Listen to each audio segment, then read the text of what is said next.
Hello everyone, and welcome to the Ultraviolet Hunter Mode Raid Guide for Borderlands 2. In this series we're going to be going over all of the Invincibles, and in this video we're going to be going over Terramourphous the Invincible, the first boss that you get to fight. This quest is available after you've completed the main story mission and is given to you by Tannis inside Sanctuary. In order to access his lair, you will need 4 iridium.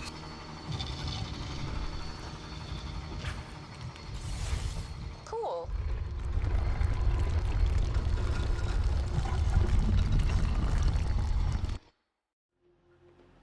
Once inside his arena, jump onto the grate and it will drop the players into this room.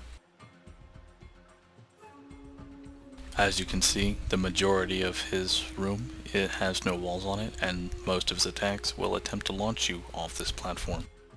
Should you fall off, you will suffer an instant death, and if all players die during the encounter, his health will reset. To prevent this, make sure that your back is towards this wall. Additionally, there are 2 rocks. Terramourphous cannot melee through these and will provide line of sight protection to the beam tentacles and spike attacks. In order to activate the encounter, come up to this horn and use it. This will open the gate and Terramourphous will spawn. Terramourphous can only be killed once, and then the player will have to save and quit or leave and re-enter the area. You will have to repay the iridium toll if you leave.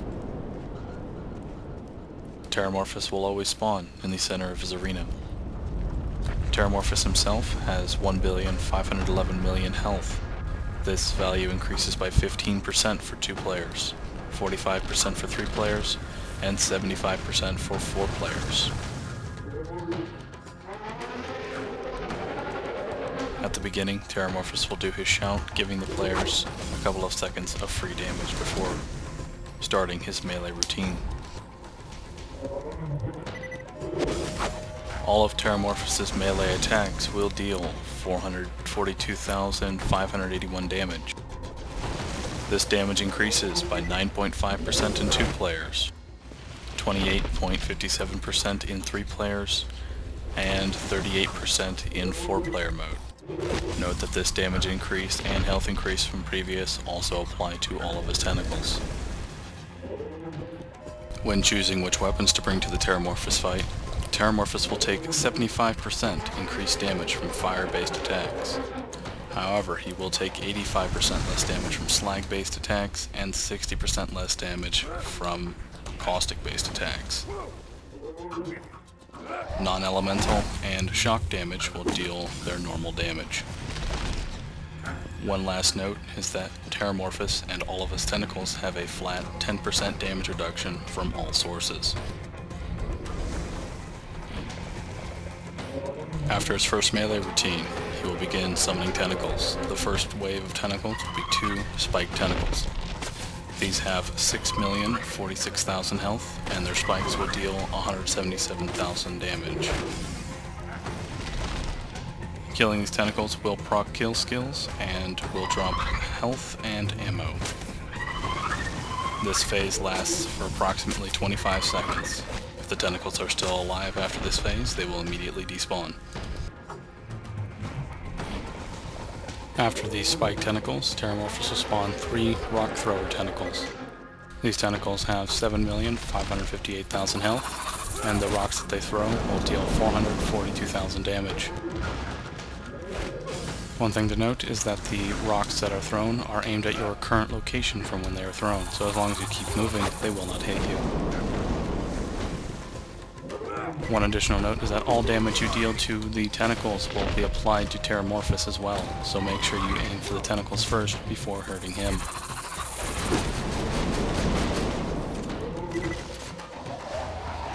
This phase lasts for approximately 50 seconds, after which it is interrupted by the beam tentacles.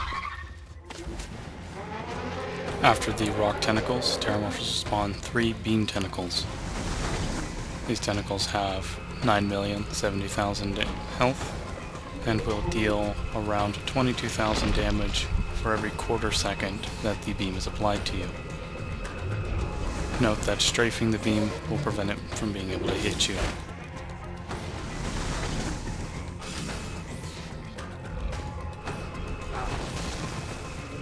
Another note is that if you are standing directly under a beam, they cannot hit you. This phase lasts for approximately 45 seconds. As with all of the phases, if any tentacles are left alive when the phase ends, they will immediately despawn. After the beam tentacle phase, Terramourphous will spawn more beam and spike tentacles. He will spawn 3 beam tentacles and 2 spike tentacles. These keep their health and damage values from previous, only there's now more of them.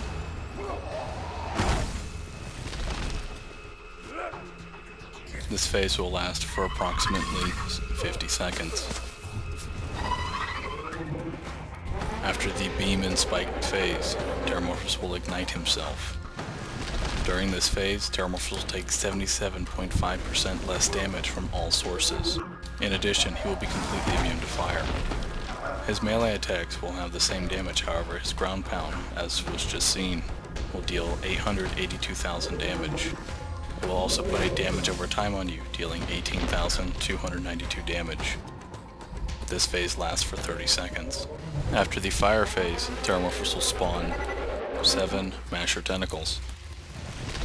These tentacles have 10,558,000 health. These tentacles will do 221,000 damage. Note that their melee will hit directly in front of them, so if you keep strafing around them, it should not hit you. This phase will last for approximately 70 seconds. After the Masher Tentacle phase, Terramourphous will light himself on fire again. He will become immune to fire damage, and will spawn 8 fire tentacles. These fire tentacles have 9,070,000 health, and will deal 110,000 damage. Note that this damage is before shield and flesh multiplier, so will deal more or less depending on if your shield is up or not. This phase will last for approximately 60 seconds.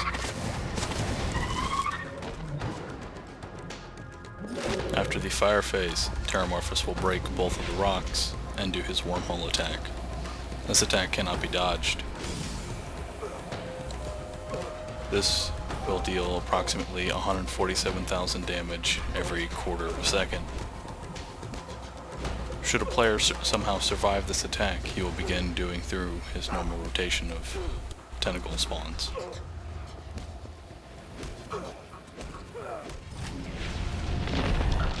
Now for gear setup.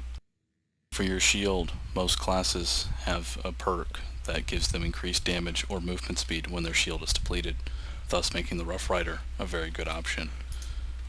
If you're going to use other things, you can also use the bee. Keep in mind though that whenever Terramorphous is underground, he will stop your shield from regenerating, and after the first swipe, it will make it very hard to get your shield back.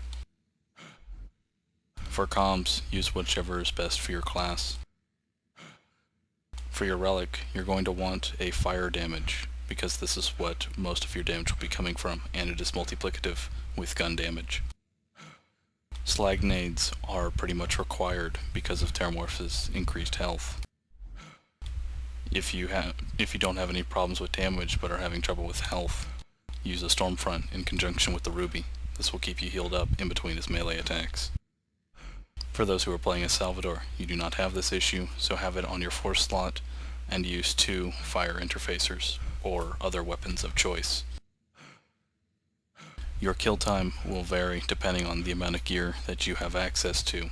However, every class is able to kill him before his enrage phase, and it does not have to use any sort of glitches. And now for a basic Terramorphous kill.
and this has been the Terramorphous raid guide. Thank you for watching, and in the comments please suggest which boss I should go over next. Thank you for watching, and have a nice day.